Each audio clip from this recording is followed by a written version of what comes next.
I want to say congratulations to all the awardees, and since I am from San Diego, and I'll take a little privilege and especially acknowledge Ardell and Bob Matthews, who I've had the pleasure to know for a while, thanks to Dr. Weber. But congratulations to everyone. You know, what a diverse and distinguished group that the caucus is honoring today. Pastors, professors, artists, business owners, physicians, and physicists. People who've each made their own indelible contribution in the history of not just California, but in our nation. We're at a time of honoring and remembering civil rights milestones, the 50th anniversary. This year, of course, Selma, as we saw in the video, and the Voting Rights Act are two milestones, reminding us of how far we've come, but unfortunately how far we have yet to go. There's work to be done to preserve the integrity of the Voting Rights Act after the Supreme Court's shameful decision in Shelby County, Alabama versus Eric Holder. And if you saw that young man on the video with "vote" written across his forehead, the one thing I would say to us today, we need to make sure that the community is going to vote.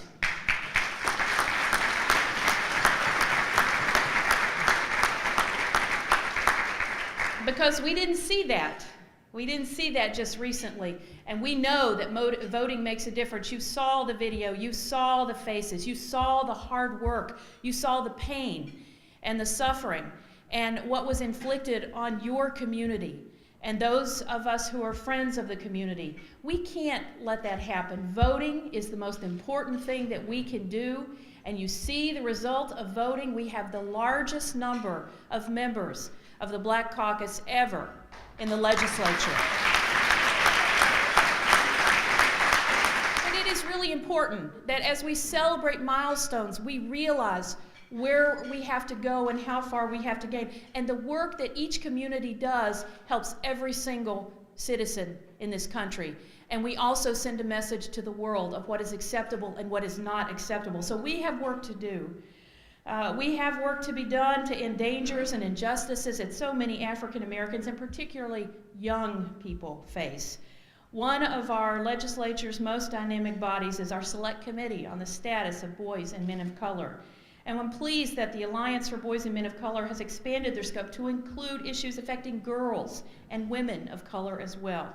So we have lots of work to do. There's work to be done to ensure educational equality. It's one of the most important things we can do to ensure income equality, is to work to get educational equality so that minority students aren't derailed out of college preparatory classes and more students of color enroll in STEM courses.